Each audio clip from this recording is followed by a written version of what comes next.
அறிவழகா, உனக்கு அறிவு இருக்கு. ஆமா, ஆனா உடம்புக்கு அழகு வேணும் இல்லையா? அதுக்காக தான் இந்த எக்ஸசைஸ் இப்ப கத்து கொடுக்க போறேன். கவனமா பாக்கணும். இப்படி வச்சுக்கணும்.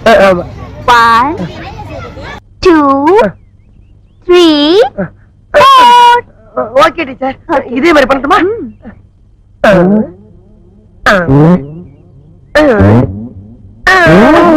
இப்படி இல்ல, வேற எப்படி டீச்சர்? நான் சொல்லி தரேன்.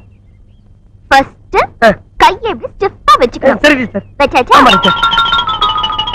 1 2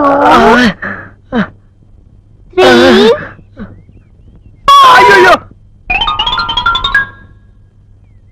டீச்சர், உங்கள மாதிரி டீச்சர் நம்ம ஸ்கூல்ல எல்லா வகுப்புல இருந்திருந்தா 10 வருஷத்துக்கு முன்னாலே நான் பாஸ் ஆகி வெளியே ஓடி இருப்பேன் டீச்சர். அப்படியா? இனிமே கவலைப்படாத, நான் தான் வந்துட்டேன். ஆமா, கண்டிப்பா நீ பாஸ் ஆயிடுவேன். எனக்கு